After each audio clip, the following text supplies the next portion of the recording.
बाबा जी और हुजूर जी की प्यारी संगत जी, राधा स्वामी जी, स्वागत है आपका हमारे चैनल भजन मार्गम में। संगत जी, इस साधना के मार्ग में हम सभी पूरे मन से प्रयास करते हैं, भजन करते हैं, सिमरन करते हैं।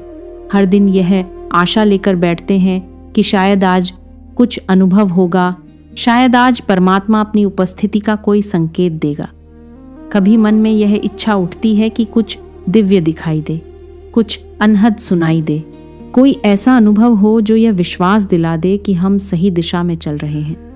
लेकिन कई बार ऐसा होता है कि लगातार प्रयासों के बावजूद भी हमें कुछ स्पष्ट अनुभव नहीं होते और मन थोड़ा विचलित हो जाता है। कभी कभी हम थक भी जाते हैं, रुक जाते हैं और सद्गुरु से विनती करते हैं कि हमें अपने नूरी स्वरूप के दर्शन करवाएं। जब हम दूसरों से सुनते हैं कि किसी को अपने पिछले जन्मों के दर्शन हुए, किसी को प्रकाश दिखा, किसी ने धुन सुनी, तो हमारे भीतर भी वैसी ही अनुभूतियों की चाह जाग उठती है। हम भी कोशिश करते हैं कि हमें कोई धुन सुनाई दे, रंगों की झलक दिखाई दे, कोई दिव्य प्रकाश दिखे, जैसा कि हमें अन्य साधकों के अनुभवों से पता चलता है। संगत जी, यह समझना बहुत ज़रूरी है कि आध्यात्मिक अनुभव हर किसी को तुरंत प्राप्त नहीं होते। इन अनुभवों तक पहुंचने के लिए धैर्य, मन की पवित्रता, साधना में निरंतरता और एक शुद्ध जीवन शैली की आवश्यकता होती है। किसी भी दर्शन या अनुभव को प्राप्त करने के लिए दो तत्व अनिवार्य होते हैं, एक देखने वाला और दूसरा दिखने वाला। ध्यान के दौरान जो सूक्ष्म दृश्य प्रकट होते हैं, उनका केंद्र त्रिकुटी होता है, जिसे एक ऐसी दिव्य स्क्रीन कहा गया है जहां सभी आंतरिक दृश्य उभरते हैं। इन दृश्यों को देखने वाला कोई और नहीं बल्कि साधक का अपना ही स्वरूप होता है। यही वह स्थान है जहां सूक्ष्म और स्थूल रंगों व रूपों की पहचान होती है और साधक धीरे धीरे अपनी आंतरिक यात्रा को अनुभव करने लगता है। संगत जी, इस वीडियो के अंत तक अवश्य जुड़े रहिए, क्योंकि आज आप त्रिकुटी के उस गहरे रहस्य को समझने वाले हैं जो आपकी साधना को एक नई दिशा दे सकता है और आपको भीतर की उस दिव्य यात्रा की ओर ले जा सकता है, जहां से सच्चे दर्शन और परमात्मा से मिलन की शुरुआत होती है। आगे बढ़ने से पहले आपसे एक छोटी सी विनती है। यदि आप पहली बार हमारे चैनल पर आए हैं तो कृपया चैनल को अवश्य सब्सक्राइब कर लें। संगत जी, सूक्ष्म हो या स्थूल रंगों और अनुभवों का पूरा विस्तार इसी त्रिकुटी में घटित होता है। चाहे कोई सूक्ष्म लोक के जीव हो या दिव्य लोकों की शक्तियां, उनका संपूर्ण दृश्य भी इसी ऊर्जा केंद्र के माध्यम से प्रकट होता है। साधना के दौरान यदि साधक शरीर के किसी भी अंग या चक्र पर ध्यान केंद्रित करता है तो उससे जुड़े सभी दर्शन अंततः त्रिकुटी में ही दिखाई देते हैं। यहाँ तक कि सिद्धियों या देवी देवताओं के शुभ दर्शन भी इसी त्रिकुटी के माध्यम से अनुभव होते हैं, जहाँ साधक की सूरत इन सूक्ष्म दृश्यों को स्पष्ट रूप से देखने लगती है। इसीलिए संगत जी, ध्यान और आध्यात्मिक साधना में त्रिकुटी का खुलना अत्यंत आवश्यक माना गया है। जब तक यह केंद्र जागृत नहीं होता, तब तक साधक सूक्ष्म दर्शनों का अनुभव नहीं कर पाता। भूत प्रेत, सूक्ष्म शक्तियां या दिव्य सत्ता का वास्तविक अस्तित्व भी तभी स्पष्ट होता है जब त्रिकुटी खुलती है और साधक को स्वयं प्रत्यक्ष अनुभव होने लगता है, जिससे उसके भीतर अटल विश्वास और दृढ़ता उत्पन्न होती है। जब त्रिकुटी सक्रिय होने लगती है तो वहां विभिन्न प्रकार की दिव्य ज्योतियां प्रकट होती हैं, कभी चिंगारी जैसी, कभी गोलाकार प्रकाश के रूप में, कभी बिजली की चमक की तरह। ये रोशनियां नीले, हरे, लाल, पीले जैसे अनेक रंगों में दिखाई देती हैं और कई बार बहती हुई नदी के प्रकाश जैसी या ऊपर उठती और तैरती हुई रोशनी के रूप में भी अनुभव होती हैं। कभी यह प्रकाश एक समान होता है तो कभी अलग अलग रूपों में बिखरा हुआ दिखाई देता है।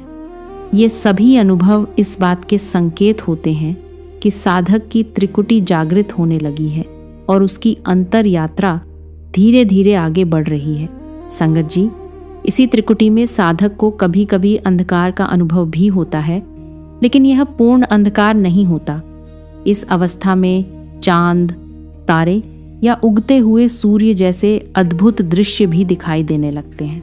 वास्तव में यही स्थान दिव्य दृष्टि का केंद्र है, जहाँ से साधक को भीतर के सत्य के दर्शन होने शुरू होते हैं।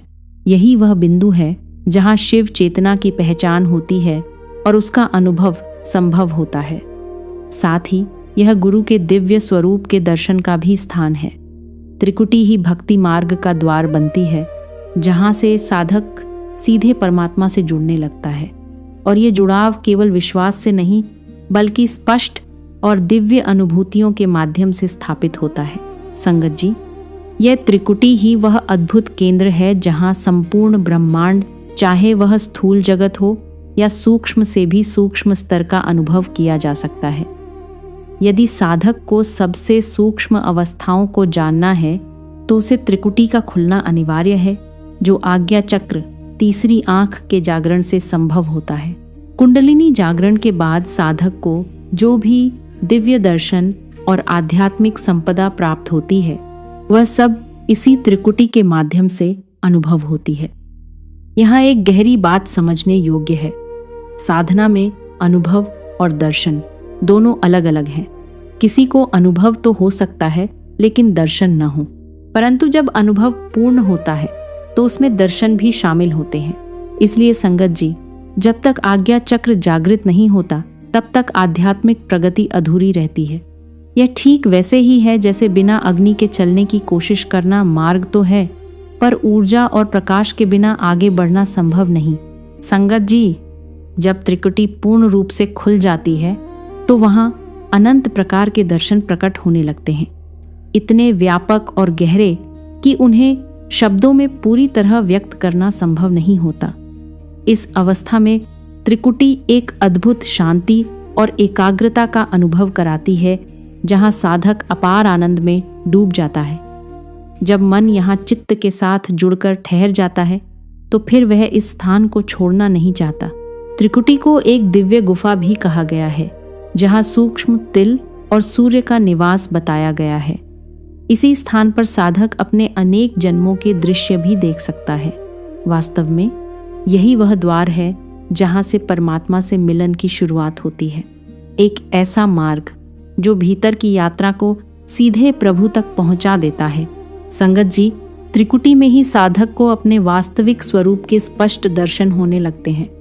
यहाँ आंखों के भीतर आंखें, रूपों के भीतर रूप, शब्दों के भीतर शब्द और रंगों के भीतर रंग दिखाई देने लगते हैं। साथ ही पंच तत्वों और चक्रों की वास्तविक प्रकृति का भी अनुभव यही होता है। इसी त्रिकुटी में शंख का काल, काल की ढाल, सृष्टि चक्र और ब्रह्मांडीय रंगों जैसे दिव्य प्रतीक प्रकट होते हैं। शब्द का स्वरूप, तत्वों का स्वरूप, गुणों का भंडार, जन्म के स्थान और कर्मों के फल, ये सभी रहस्य भी यहीं स्पष्ट होने लगते हैं। इसलिए संगत जी, त्रिकुटी का खुलना अत्यंत आवश्यक है, क्योंकि सभी सूक्ष्म दर्शन और गहरी अनुभूतियां इसी केंद्र में प्रकट होती हैं। यही वह स्थान है जहां साधक को अपने अस्तित्व, सृष्टि और कर्म के गूढ़ रहस्यों का प्रत्यक्ष ज्ञान होने लगता है। संगत जी, उस अदृश्य परम सत्य का साक्षात दर्शन करने और अपने वास्तविक स्वरूप को जानने के लिए त्रिकुटी का खुलना अनिवार्य है। साधना के प्रारंभिक चरण में साधक को कभी उजाले जैसा अनुभव होता है तो कभी अंधकार। यह बदलती हुई अवस्थाएं इस बात का संकेत हैं कि त्रिकुटी का जागरण शुरू हो रहा है। यही अवस्था उस दिव्य गुफा के द्वार तक पहुंचने का मार्ग बनती है, जहां जागृत और निद्रा दोनों अवस्थाओं का संगम होता है। वास्तव में जागृति भी यहीं से प्रारंभ होती है। चाहे साधक किसी भी चक्र पर ध्यान केंद्रित करे, पर सच्ची चेतना और वास्तविक दर्शन त्रिकुटी में ही प्रकट होते हैं। यही वह केंद्र है जहां से भीतर की आंख खुलती है और साधक को सत्य का अनुभव होने लगता है। संगत जी, जिस साधक को त्रिकुटी में सज्ञान दर्शन प्राप्त हो जाते हैं, उसे वास्तव में सफल माना जाता है। जब त्रिकुटी खुल जाती है तो सभी भेदभाव समाप्त हो जाते हैं और साधक को यह अनुभूति होने लगती है कि पूरा दृश्य मेरे भीतर ही समाया हुआ है। उस समय सूक्ष्म और स्थूल जगत के बीच का पर्दा उठ जाता है और साधक खुली आंखों से भी तथा बंद आंखों से भी उसी सत्य को देखने लगता है। ऐसी अवस्था में पहुंचा हुआ साधक एक पूर्ण जागृत योगी बन जाता है, जो हर स्थिति में, चाहे वह बाहरी हो या आंतरिक दर्शन करने में सक्षम होता है। संगत जी, अंत में यही सार निकलता है कि सभी आध्यात्मिक दर्शन और अनुभूतियां त्रिकुटी से ही प्रकट होती हैं। हर प्रकार के दिव्य अनुभव को प्राप्त करने के लिए इस केंद्र का जागृत होना अत्यंत आवश्यक है। इसी के साथ यह भी स्पष्ट होता है कि साधना की सच्ची प्रगति तभी संभव है जब साधक अपनी सूरत को त्रिकुटी में स्थिर करना सीख ले। अंततः गुरुदेव दयालु की कृपा और आशीर्वाद से ही यह मार्ग सरल होता है और साधक अपने भीतर उस दिव्य सत्य को अनुभव कर पाता है। संगत जी, अंत में यही समझना सबसे आवश्यक है कि त्रिकुटी कोई साधारण बिंदु नहीं, बल्कि हमारी पूरी आध्यात्मिक यात्रा का केंद्रीय द्वार है। यहीं से भीतर की आंख खुलती है, यहीं से साधक को अपने असली स्वरूप का बोध होता है और यहीं से वह परमात्मा की ओर बढ़ने का सच्चा मार्ग पकड़ता है।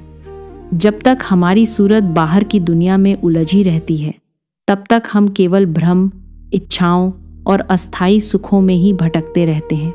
लेकिन जैसे ही यह सूरत त्रिकुटी में टिकती है, भीतर एक नई दुनिया का द्वार खुलने लगता है, जहाँ शांति है, आनंद है और सच्चा ज्ञान है। धीरे धीरे साधक को यह अनुभव होने लगता है कि वह केवल शरीर या मन नहीं है, बल्कि एक शुद्ध चेतना है जो इस समस्त सृष्टि से जुड़ी हुई है। इसी स्थान पर गुरु की कृपा का वास्तविक महत्व समझ में आता है, क्योंकि बिना उनके मार्गदर्शन के यह सूक्ष्म यात्रा संभव नहीं होती। त्रिकुटी में टिकना, वहाँ के दर्शनों को समझना और उनसे आगे बढ़ना, यह सब गुरु की दया और साधक की निरंतर साधना का परिणाम होता है। इसलिए संगत जी, हमें धैर्य, श्रद्धा और निरंतर अभ्यास के साथ अपने भजन सुमिरन को जारी रखना चाहिए। किसी भी अनुभव के पीछे भागने के बजाय केवल अपने ध्यान को शुद्ध और स्थिर बनाने पर ध्यान देना चाहिए।